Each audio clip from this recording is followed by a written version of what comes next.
Senador José Pimentel, presidente da sessão, ex-ministro da Previdência, Vossa Excelência muitas vezes esteve na casa, dialogamos sempre, e Vossa Excelência tenho muita certeza que é um grande conhecedor do tema que vou falar hoje novamente. Mas, primeiro, quero informar a todos que tivemos hoje uma bela reunião lá na Câmara dos Deputados, com parlamentares e entidades civis, centrais, federações, confederações, onde reunimos a Frente Parlamentar em Defesa da Previdência, que nós estamos na coordenação,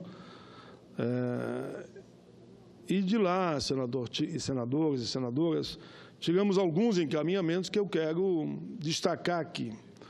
Primeiro, a realização de debate sobre a reforma da Previdência e trabalhista em todos os estados, que já estamos fazendo há um ano, mas vamos intensificar ainda. A formação de comitês municipais em todos os municípios, por menor que seja. Como eu dizia para eles, qual é o município que não tem 2, 3, 4, 5, 6 sindicatos? Que não tem os partidos políticos? Já que nos diálogos que faço, todos, até o momento, mostram que são contra essa reforma e a reforma trabalhista. Então, façam comitês municipais suprapartidários e intersindical e façam o bom debate sobre a crueldade dessas duas propostas. Pode ser na Câmara de Vereadores, e se não tiver espaço, que acredito que terá, porque estou recebendo manifestações da maioria das câmaras de vereadores repudiando essas reformas, pode-se fazer também na sede de um sindicato que é democrático. Mas falei diversas vezes aqui da maldade da reforma e dizia também que o governo está afundando, mas com muita certeza, senhor presidente. Olha, ótimo mesmo é 1%. 1%. 1%. Se botar ótimo e bom, chega a 10% nas pesquisas. E o presidente Lula decola. Mas um governo como esse, que não tem compromisso nenhum com a população brasileira, um presidente que diz, eu vou fazer sim todas as maldades, porque não sou candidato em 2018. Não sou candidato, então vou fazer o que eu acho que tem que fazer e acabou. Só que os deputados e senadores são candidatos. E eu acho que, tenho certeza, que deputado e senador bobo não é, senão não chegava, não ia se eleger para deputado e senador. O Michel Temer não é mais candidato, mas eles são. E eles estão percebendo que está havendo quase que um tsunami, digamos, de mobilização de baixo para cima contra essa reforma. Eles quase que estão fazendo, como eu diria, uma provocação ao povo brasileiro, querendo tirar todos os direitos na ótica daqueles que sonham em se aposentar e os direitos de quem está trabalhando. Porque é duas reformas muito cruel, que é a trabalhista e a previdenciária. Eu dizia ontem e repito hoje, quando eu li nessa tribuna a chamada ponte para o futuro, houve quem disse, não é verdade, Paim, isso aí não vai acontecer. Eu digo, tempo dirá quem está com a razão. Está aí. A tal de ponte para o futuro concretizada e mandada para cá. Eu quero ver explicar na hora do voto para a população, olha, você não terá mais direito à aposentadoria. Que no fundo é isso, pessoal.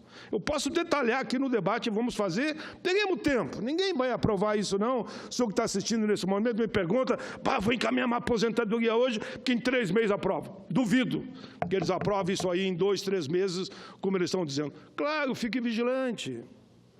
Se a sacanagem vier mesmo, né, é quase um banditismo, eu considero isso, e assumo tudo o que eu digo, porque é para entregar para os banqueiros, só para o setor financeiro, o dinheiro da Previdência, que é um orçamento maior que muito país da América Latina, isso sim é roubalheira.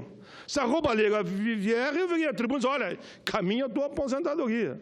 E o Vossa Excelência Ministro, se ele encaminhar, nem que eles agendem, como estão agendando para 2018 já, 2019, vale a partir do momento que ele vai registrar. Eles vão ter que pagar retroativo. Nós vamos fazer um bom combate. Não vai ser assim, não. Vocês vão ver que não vai ser. Nem na Câmara e nem no Senado. Primeiro dizia que ia ser até 15 de março. Deus o livre, data do meu aniversário. 15 de março, não. Uma praga dessa ser aprovada contra o povo no dia do meu aniversário, não. Agora já mudaram. E, por outro lado, o presente. As centrais, federações, confederações, entidades de todas as áreas, civil, militar, que tem a polícia também, né, que está contra essa reforma. Todos estão marcando uma grande paralisação para o dia 15 de março. Esse é um presente. Esse é um presente. Eu espero estar aqui na tribuna comentando o movimento em todo o Brasil contra essas reformas. Ninguém em sã consciência é favorável a essas reformas. Duvido, duvido. Me explica como. Ninguém me explica. Explica por que pode ser favorável. Com essa certeza, senhor presidente, que eu estou procurando aqui não usar a palavra convicção. Você sabe o porquê, né? Eu tenho convicção, convicção não diz nada para mim. Eu tenho certeza e provamos, com provas do que nós estamos dizendo, o absurdo dessa reforma. Mas hoje eu prometi, nem vou falar de 65, 70 para se aposentar, nem vou falar de 49 anos de forma ininterrupta para poder se aposentar, porque isso leva para 70, né? Nem vou falar aqui da forma da regra de transição, nem vou falar que agora, alguns falam, não, mas com 70 anos o país vai ter integral. Não vai ter integral nem com 70. Porque a média, meu ministro, é a média, e a média cai. De 94 para cá, cai, não tem nada de integralidade. Nem se você tiver 70 anos, 49 de contribuição, não se aposenta com salário integral. Não existe essa do dito salário integral. Mas eu dizia que tenho recebido muitos prefeitos nesse período aqui, senador, prefeitos e vereadores. Essa reforma vai explodir a finança dos municípios. Você nem sabe mais do que quem conhece o Norte e o Nordeste, naturalmente, porque visitou e conhece toda essa região. Eu fui num ou outro estado. 70% dos municípios, o dado aqui bem correto, né? A maior renda deles é a da Seguridade, ou da Previdência, né, ministro? Pode confirmar ou não, né? Eu tenho os dados aqui dentro. E eles vão ter uma queda. Uma trabalhadora rural, ela mandou um cálculo para mim. Essa história dela tem que trabalhar mais 10 anos, sabe quanto que ela vai perder? 150 mil. 130 salários mínimos, e 130, não recupera mais nunca. Isso, não recupera nunca mais. Em 10 anos, o salário mínimo vai estar mais que R$1.000, não vai recuperar mais. E é 150 mil por pessoa que deixou de entrar no município. Então, além de quebrar a Previdência, quer quebrar os municípios. Mas eu vou entrar aqui no documento que foi feito pela consultoria do Senado. Não foi Diese, não foi CUT, não foi central nenhuma, não foi federação, consultoria do Senado. Senhor presidente, situação dos municípios. Quero aqui me referir ao impacto que a reforma da Previdência trará sobre a economia dos nossos municípios. Felizmente, os prefeitos começam a perceber que o que está na PEC 287 prejudica enormemente o povo dos municípios. Também representa uma fonte de infortúnios para aqueles que naturalmente administram. Prejudica o povo, prejudica o administrador, porque a roda da economia vai gerar muito menos no município se não tiver investimento, conforme o tamanho do município, de milhões e milhões de reais. Tem gente que não sabe, mas o papel da Previdência Social exerce um papel importantíssimo no processo de distribuição de renda no país, a tal ponto que um dos maiores estudiosos do assunto, auditor fiscal Álvaro Solon de França, afirmou, entre aspas, a Previdência Social Pública Brasileira é o maior sistema de redistribuição de renda do mundo. Do mundo. Foi presidente da Anfip, inclusive. Não existe um único sistema público de previdência fundado no sistema de repartição em lugar nenhum da Terra que tenha o efeito redistributivo da nossa previdência, ou seja, a nossa seguridade. A cada mês, senhoras e senhores, mais de 30 milhões de benefícios tais como aposentadoria, auxílio-desemprego, são pagos pelo Instituto Nacional do Seguro Social em todo o país. Para que se tenha uma ideia do que isso demonstra, basta dizer, aqui vem o dado de 70, basta dizer, em mais de 70% dos municípios brasileiros, o valor pago em função dos benefícios sociais vem ultrapassando historicamente o valor repassado pelo Fundo de Participação dos municípios. Ou seja, a Previdência injeta mais dinheiro no município que o próprio FPM. Por outro lado, estudo mostra também que cerca de 70% dos recursos originários do pagamento dos benefícios da Previdência são aplicados diretamente na economia do município, tornando-as mais dinâmica e contribuindo para tornar menos grave processos danosos, como, por exemplo, o êxodo rural, a favelização das cidades e o próprio desemprego. Juntemos as duas informações, o total de benefícios pagos e o fato de que os valores recebidos são direcionados, em sua maior parte, para o consumo local. Essa é a comprovação de que a Previdência é fonte primordial na distribuição de renda, no combate à pobreza. Por isso que todos nós e a sociedade diz, essa reforma pega da classe média para baixo, atingindo os mais pobres. E com isso, pessoal, queiramos ou não, claro que vai aumentar a violência. Você acha que a pessoa que está morrendo de fome, não tem para onde correr, perdeu o seu benefício, como eles estão fazendo muitos perderem, ela vai tentar sobreviver. Sabe aquela história, permita, presidente, que eu diga, de um leão só mata quando está com fome? O leão só mata quando está com fome. Eles estão fazendo aqui, com essas duas reformas, com tanta maldade, que eles podem criar no país o que nós não queremos, uma verdadeira convulsão social. Senhor presidente, quando a maldosa PEC dispõe, por exemplo, que o produtor, o parceiro, o meieiro, o arrendatário rural, o extrativista, o pescador artesanal e seus respectivos cônjuges ou companheiros e filhos que exerçam em suas atividades em regime de economia familiar contribuirão de forma individual para a Seguridade Social. O que quer dizer isso? Na verdade, é dar um golpe de morte nesse processo de distribuição de renda viabilizado hoje pela Previdência. Todos nós sabemos, senhor presidente, das extremas dificuldades enfrentadas pelas pessoas que exercem essas atividades. Como é que eles vão ser contribuinte individual? Muitas vezes, eles mal conseguem juntar o suficiente, como a gente fala, para colocar feijão, arroz, um peixe, alguma coisa na mesa para a fome dos filhos, ou para os idosos também. Ou o dinheiro do idoso é que serve para botar o pão na mesa, que poderá perder agora.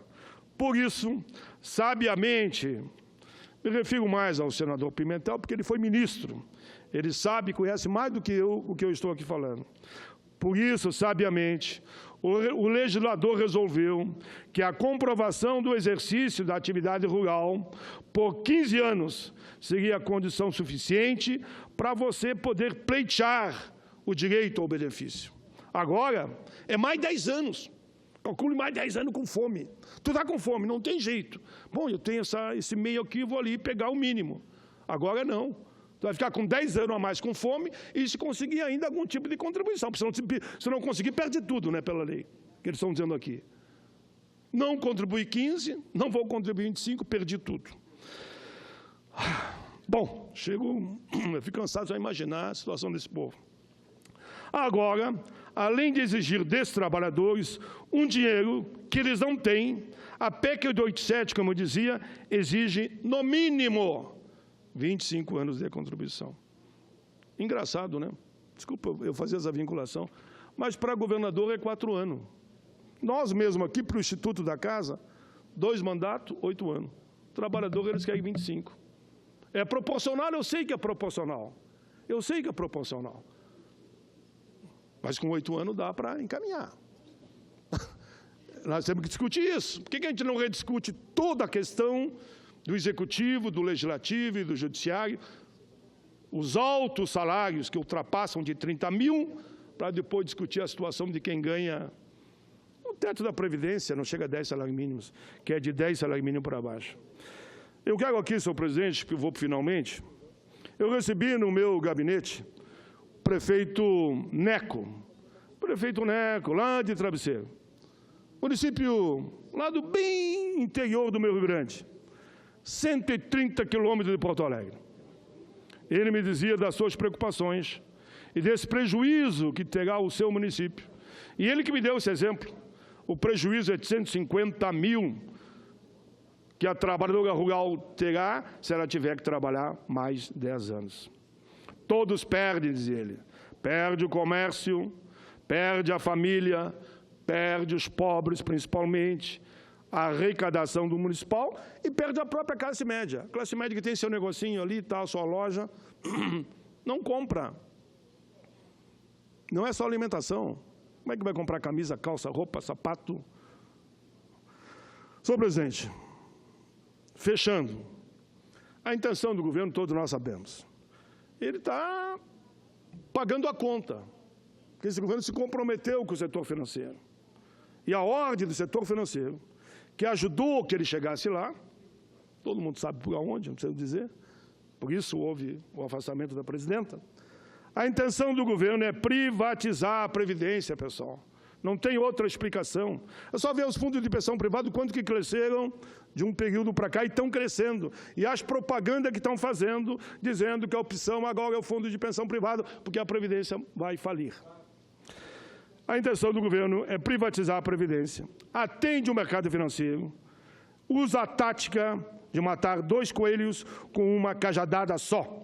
De um lado, sufoca ainda mais os trabalhadores e trabalhadoras do país, penaliza, enfim, o trabalho. Pelo outro lado, sufoca também a imensa maioria dos municípios brasileiros, cujas economias são bastante dependentes, como vimos, dos recursos da Previdência. E é por esses motivos e por outros, sobre os quais voltaremos a falar aqui, desta tribuna e nos debates nas comissões que haveremos de fazer, que a proposta de emenda à Constituição 287 não pode e não deve ser aprovada. Senador Pimentel, desculpe, mas eu entendo que os parlamentares haverão de aceitar essa questão, de que não pode. Quando as crianças eram pequenas, a gente aprendia a dizer para elas, não pode, isso não pode. E a criança foi vendo que não podia mesmo e acabava não fazendo, né? Quando a gente dizia, não pode, não pode. Será que os senadores, homens preparados, escolados, forjados na vida, não sabem que isso aqui que eu estou falando é verdade? Que está aqui. Eu não sou nenhum inconsequente de apresentar por escrito tudo que está no papel e eles podem olhar aqui e depois contestar se acham que não é verdade.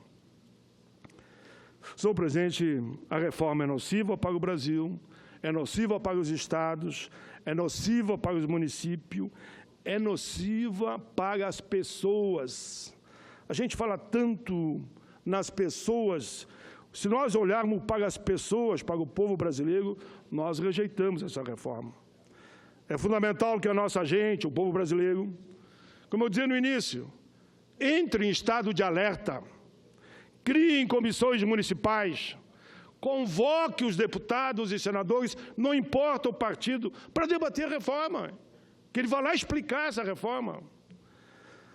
Esses fóruns podem ter a participação, sim, de prefeitos, secretários, vereadores, empresários, sindicalistas, trabalhadores, donas de casa, estudantes, associação de bairro, clube de mães, clube de pais, tudo.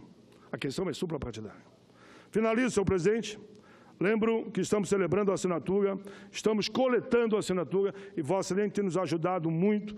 Foi um dos primeiros, quando levantamos esse tema casualmente juntos, Vossa não, vamos começar a coletar a assinatura para uma CPI para investigar as contas da Previdência. Eu vi hoje um incidente que aconteceu com o senador Lazier.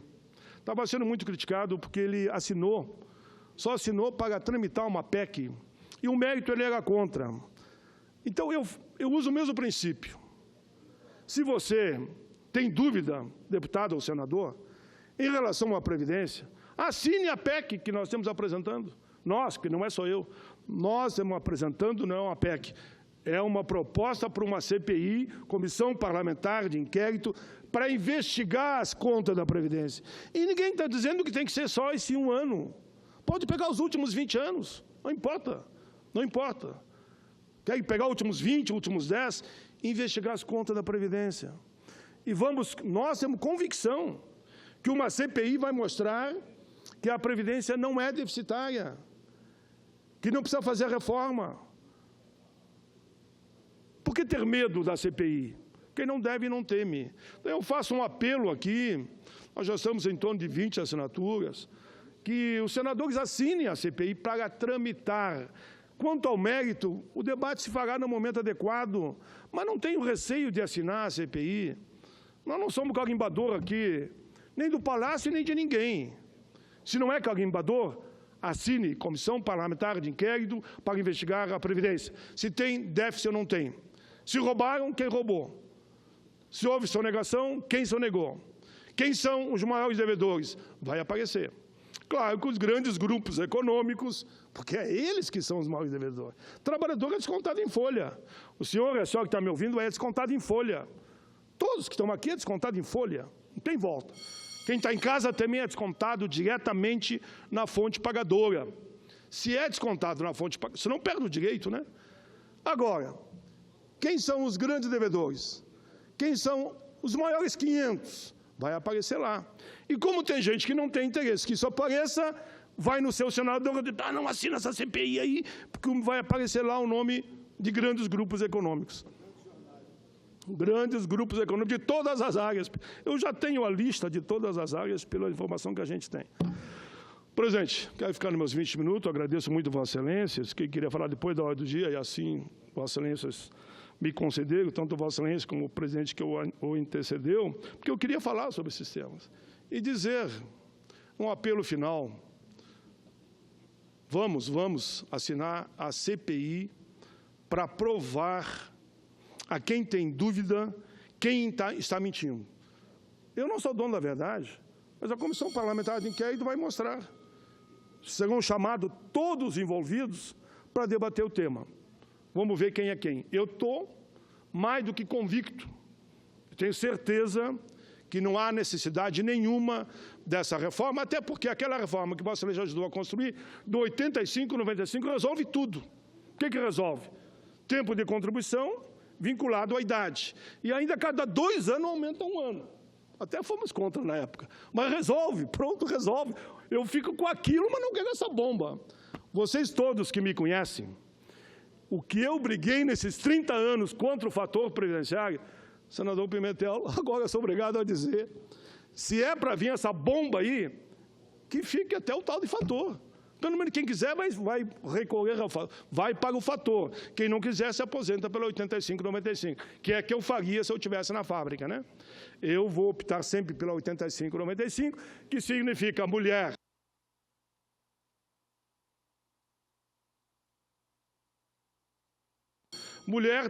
A lei hoje é assim, mulher, 30 anos de contribuição e 55 de idade, se aposenta, aí sim, com o princípio da integralidade. Homem, 35 de contribuição e 60 de idade, se aposenta com o princípio da integralidade. E cada 2 anos aumenta 1 ano ainda.